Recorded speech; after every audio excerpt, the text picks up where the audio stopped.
Hello everyone, my name is Deepika और आज मैं आपके लिए लेके आई हूँ 100% sure shots to solve any case study of PST. ये वो टिक्स और ट्रिप्स हैं आपके लिए। ऐसी टिप्स हैं जिससे कि आप किसी भी तरीके की केस स्टडी को सॉल्व कर सकते हो बीएसटी की, और बहुत ही ईजिली।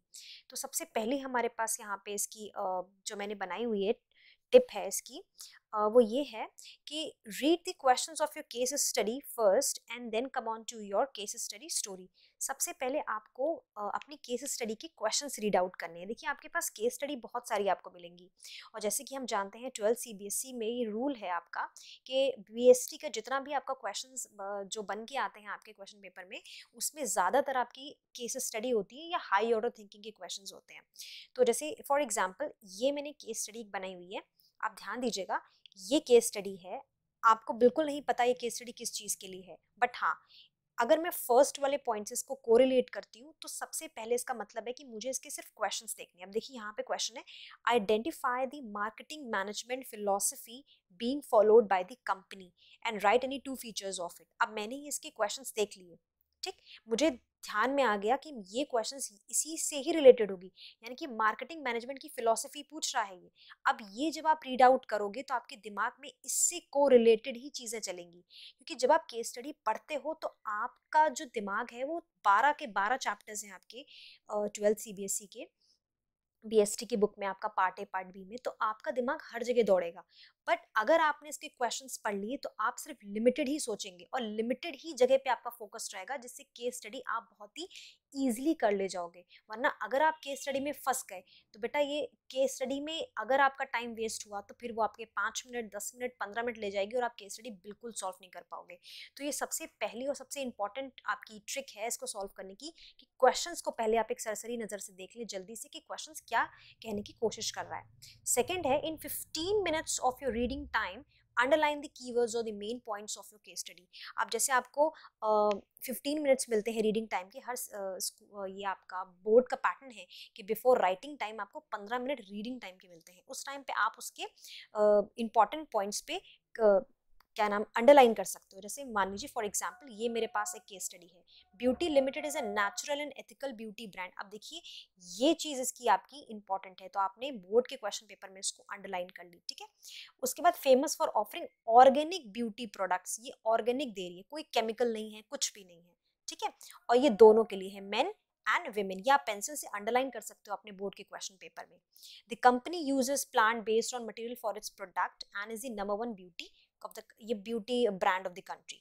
तो केस स्टडी में सेकंड पॉइंट आपका कह रहा है कि आपको अंडरलाइन करने हैं कीवर्ड्स। आपने ये कीवर्ड्स अंडरलाइन कर लिए, ठीक। क्वेश्चन आप पहले ही पढ़ चुके हो, तो आपके लिए ये केस स्टडी बहुत आसान हो जाएगी, उसको सॉल्व करना बहुत आसान हो जाएगा, बहुत जल्दी ये सॉल्व हो जाएगी आपकी। नेक्स्ट आपका थर्ड पॉइंट दिया है, as BST paper is bilingual please do refer Hindi language for more clarity of your case study. जैसे कि सभी बच्चे हमारे जानते हैं, जितने बच्चे बोर्ड में अपीयर होने वाले हैं इस साल सीबीएसई क्लास 12th एग्जामिनेशन में, वो सब ये बात जानते हैं कि सीबीएसई का हर एक पेपर बाइलिंगुअल होता है। बाइलिंगुअल मतलब 2 लैंग्वेजेस में आता है। तो आपके साथ ये प्लस पॉइंट है कि अगर आपको इंग्लिश में केस स्टडी नहीं समझ में आ रही है तो please refer the Hindi language as well. इससे आपकी क्लैरिटी बढ़ेगी कॉन्सेप्ट की और आपको ज़्यादा समझ में भी आएगा। उसके बाद हम यहाँ फोर्थ पॉइंट पे जाते हैं, go for the elimination method. हमारे पास एक एलिमिनेशन मेथड होता है। अगर केस स्टडी आपको समझ में नहीं आ रही है तो एलिमिनेशन मेथड आपको हेल्प कर सकता है किसी भी तरीके की केस स्टडी को विद इन 2 to 3 मिनट्स उसको सॉल्व करने के लिए। और ये आपका, जैसे कि आप देख सकते हैं, मैंने यहाँ लिखा हुआ है फॉर 100% करेक्ट आंसर। इससे हमेशा आपका करेक्ट आंसर ही निकलेगा और without wastage of your time. जैसे आप कह सकते हो, यहाँ पे आपसे पूछा जा रहा है, identify the marketing management philosophy being followed by this company. तो अब यहाँ पे इस पूरी केस स्टडी में बताया है कि जो ब्यूटी लिमिटेड है एक natural and ethical beauty brand है and famous for offering organic beauty products for men and women. इस लाइन का ये मतलब हुआ कि जो ब्यूटी लिमिटेड एक कंपनी है, वो सिर्फ नेचुरल और एथिकल, मतलब कि एक ऐसा ब्रांड हो गया जो सिर्फ नेचुरल चीज़ों से अपने ब्यूटी प्रोडक्ट्स को बना रहा है और ऑर्गेनिक है। ऑर्गेनिक मतलब इसमें कोई केमिकल का यूज नहीं किया गया है। The company uses plant based material for its product and is the number 1 beauty brand in the country. सिर्फ प्लांट से बनी हुई चीजें यानी कि नेचुरल हर्ब्स या श्रब से यूज की हुई चीजों का इस्तेमाल करता है और उसके बाद वो इसी वजह से दुनिया का कंट्री का नंबर 1 ब्रांड है। और आपसे पूछा है मार्केटिंग मैनेजमेंट फिलॉसफी इसमें पूछी है।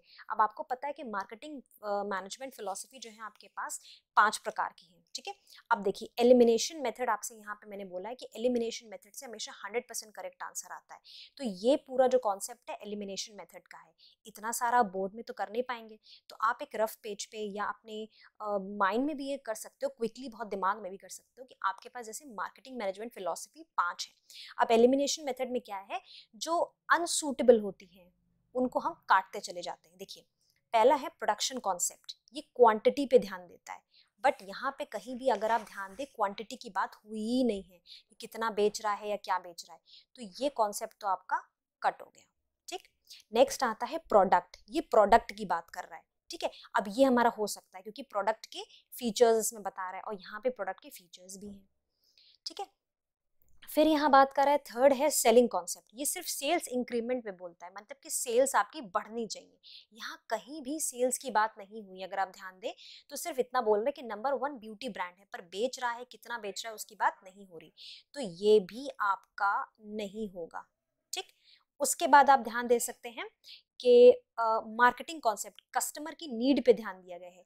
इस पूरे पैरा में कस्टमर की नीड्स को ध्यान दिया गया है, पर यहाँ पे किसी भी तरीके की मार्केटिंग वाला कोई किस्सा नहीं है कि कस्टमर ऐसा बोल रहा है या कस्टमर ने कुछ प्रमोशन का या कुछ ऐसा रिलेटेड जिससे कस्टमर की नीड्स को, ये सिर्फ एक एथिकल ब्यूटी ब्रांड है। यहाँ पे किसी कस्टमर ने कोई डिमांड नहीं करी या कस्टमर ने कुछ ऐसा कहा नहीं जिसकी वजह से उसकी नीड को ध्यान में दिया जा रहा है, इसलिए मार्केटिंग कॉन्सेप्ट भी ये नहीं हो सकता है। अब हमारा फंसते हैं दो, एक प्रोडक्ट कॉन्सेप्ट और एक सोसाइटल मार्केटिंग कॉन्सेप्ट, ये दो फंसते हैं।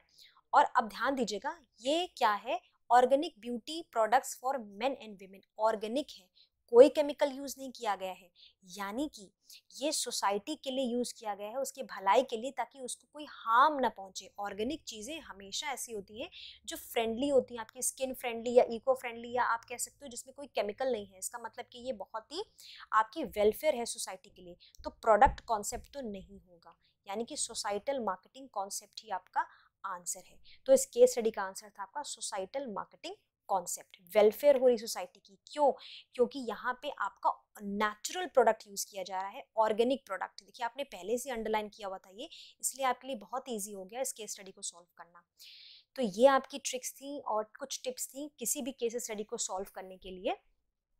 अब बीएसटी के पेपर में हम कुछ जनरल टिप्स और ट्रिक्स की बात करते हैं, जनरल इंस्ट्रक्शंस हैं आपके लिए। जैसे सबसे पहला है, जब आप 1 मार्क के क्वेश्चन सॉल्व करने जा रहे हो तो do not write too long answers in it, यानी कि जब आप 1 नंबर के क्वेश्चंस करने जा रहे हैं तो उसके लिए कभी भी आंसर्स को ज़्यादा बड़ा करने की ज़रूरत नहीं है, 3 या 4 लाइन में वो आपका समा सकता है, ठीक है। नो पैराग्राफ आंसर्स फॉर 3, 4 और लॉन्ग क्वेश्चंस। अगर आप बीएसटी का पेपर देने जा रहे हो तो उसकी सबसे इम्पॉर्टेंट पॉइंट है कि आप कभी भी आंसर पैराग्राफ में मत दीजिएगा, आंसर आपके हमेशा हेडिंग्स या पॉइंट्स में ही होने चाहिए। किसी भी पेपर में, जो भी आपका थ्योरेटिकल पेपर है, उसमें अगर आप आंसर हेडिंग या पॉइंट्स में दे रहे हैं तो ऑब्वियसली आपको नंबर ज़्यादा मिलने ही मिलने हैं। सेकेंड में, थर्ड पॉइंट में मैंने ये बोल भी दिया है, use headings in your answer if it is of your NCERT then it would be more preferable by examiners. अगर एनसीईआरटी के आपके हेडिंग्स होंगे या आपके पॉइंट्स होंगे तो वो ज़्यादा प्रेफरेबल होंगे एग्जामिनर्स के द्वारा, क्योंकि एनसीईआरटी से ही आपका पूरा ज़्यादातर मटेरियल आता है, ज़्यादा क्या 90-99% सब उसी से पेपर बनता है। फिलहाल रटने की ज़रूरत नहीं है चीज़ों को, आप समझ के अपने पॉइंट भी लिखेंगे तो भी आपको नंबर मिलेंगे, बट अगर एनसीईआरटी के आप पॉइंट ले रहे हो तो ज़्यादा प्रेफरेबल होते हैं बाय द एग्जामिनर्स। और अगर क्वेश्चंस आपके पास आते हैं डू यू अग्री वाले, तो आपका स्ट्रेट अवे आंसर स्टार्ट होगा आई डू एग्री या आई डू नॉट एग्री। अपना आपको स्टैंड स्टार्टिंग से ही लेना है कि अगर आप अग्री करते हैं तो स्टार्टिंग की लाइन होनी चाहिए I do agree with the above statement because of the following reasons, या अगर आप एग्री नहीं करते हैं तो I do not agree with the above statement because of the following reason. मतलब डू यू एग्री वाले क्वेश्चन में आप झोल झाल करके नहीं लिख सकते हैं, आप स्टार्टिंग से ही स्टार्ट कीजिए और एंड तक लेके जाइए। और हमेशा एक चीज याद रखिएगा, BST demands basis in any differentiation question. Wherever you find differentiation questions or to write difference between, please to mention the basis column for full marks in that question. अगर आपको कभी भी differentiation के points आ जाएं कि write the difference between the following, write the differentiate between, या mention the differences between, या differentiation, जहां पे भी अंतर या difference की बात आती है, I would suggest you please go for basis column.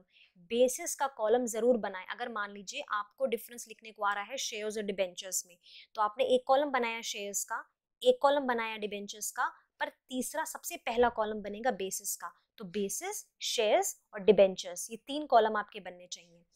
इस तरीके से आप BST में बहुत अच्छे नंबर स्कोर कर सकते हैं, अबाउट 95 प्लस में जा सकते हैं अगर आप ये टिक्स और ट्रिप्स फॉलो करते हैं. तो थैंक यू. आई होप आपको मेरी वीडियो अच्छी लगी.